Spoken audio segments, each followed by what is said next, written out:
Hello friends, welcome to PCS solution. हम लेकर आए हैं आपके लिए अप्रैल महीने के इम्पॉर्टेंट करंट अफेयर्स के क्वेश्चंस। तो चलिए शुरू करते हैं आज के अपने पहले प्रश्न के साथ। भारत और फ्रांस की सेनाओं के मध्य द्विपक्षीय नौसैनिक अभ्यास वरुण का कौन सा संस्करण आरंभ हुआ? 20वां संस्करण।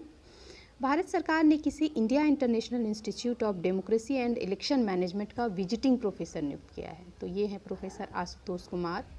ब्लूमबर्ग बिलियनियर इंडेक्स के अनुसार दुनिया का सबसे अमीर व्यक्ति कौन घोषित हुआ है? तो यह एलन मस्क, टेस्ला के सीईओ हैं। फीफा विश्व कप कतर 2022 का शुभंकर क्या है? Live. Centre for monitoring economy के अनुसार मार्च 2022 में भारत की बेरोजगारी दर घटकर कितने प्रतिशत पहुंच गई? 7.3%। भारत सरकार का नया विदेश सचिव किसे नियुक्त किया गया है? विनय मोहन क्वात्रा को।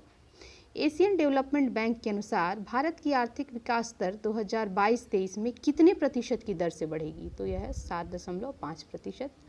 आरबीआई ने ऋण और केवाईसी गाइडलाइन के निर्देशों का पालन न करने पर किस बैंक पर 93 लाख रुपये का जुर्माना लगाया है? Axis bank.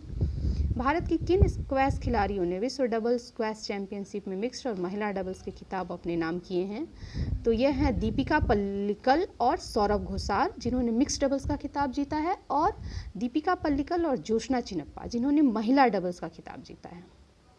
राष्ट्रीय प्रत्यापन बोर्ड का अध्यक्ष किसे बनाया गया है? तो ये हैं डॉक्टर महेश वर्मा। डीआरडीओ द्वारा किस एंटी टैंक गाइडेड मिसाइल का परीक्षण किया गया है? सफल परीक्षण हेलिना का। हाल ही में असमिया भाषा के किस कवि को ज्ञानपीठ पुरस्कार से सम्मानित किया गया? नीलमणि फुकन को। नीति आयोग के राज्य ऊर्जा और जलवायु सूचकांक में कौन सा भारतीय राज्य शीर्ष पर रहा है? गुजरात। 2006 के राष्ट्रमंडल खेलों की मेजबानी कौन करेगा? ऑस्ट्रेलिया। ऑस्ट्रेलिया को यह मौका है, छठी बार मिला है। हाल ही में किस देश ने भारत को गेहूं आपूर्तिकर्ता के रूप में मंजूरी दी है? मिस्र ने।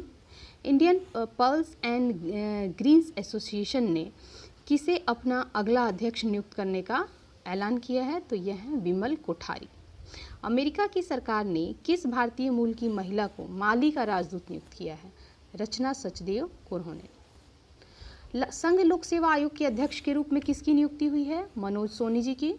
किस लेफ्टिनेंट जनरल को भारत की थल सेना का अगला प्रमुख बनाया गया है? तो लेफ्टिनेंट जनरल मनोज पांडे को।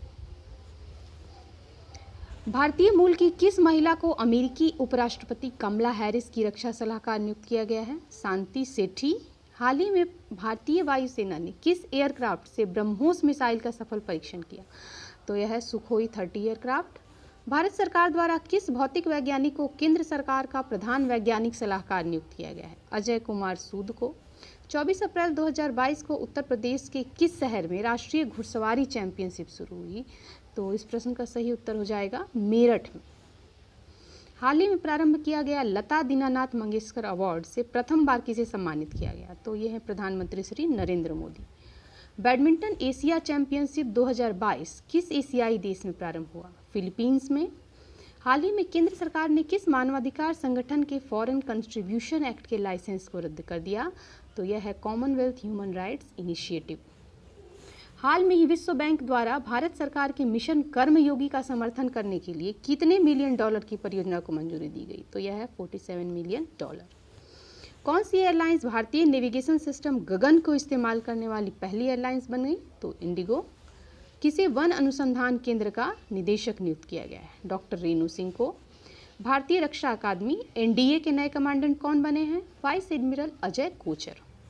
संयुक्त राष्ट्र सभा के मानवाधिकार परिषद से किसे निलंबित किया गया है? रूस को। यह रूस और यूक्रेन के मध्य जो युद्ध चल रहा है इसके संदर्भ में यह कार्रवाई की गई है। BBC Indian sports women of the year का पुरस्कार किसने जीता? मीराबाई चानू, वेटलिफ्टर हैं। 1 अप्रैल 2022 को भारत के किस पड़ोसी देश में आर्थिक संकट के कारण आपातकाल लगाया गया? श्रीलंका में। किस देश ने आईसीसी वर्ल्ड कप फीमेल 2022 जीता? तो यह ऑस्ट्रेलिया है, और यह जो मुकाबला था, फाइनल मुकाबला 3 अप्रैल को न्यूजीलैंड में आयोजित किया गया था। किस देश में अफीम की खेती पर प्रतिबंध लगा दिया गया है? तो अफगानिस्तान में। मुख्यमंत्री बागवानी बीमा योजना किस राज्य में प्रारंभ की गई? हरियाणा में। अग्निपथ प्रवेश योजना का संबंध किससे है? सेना से।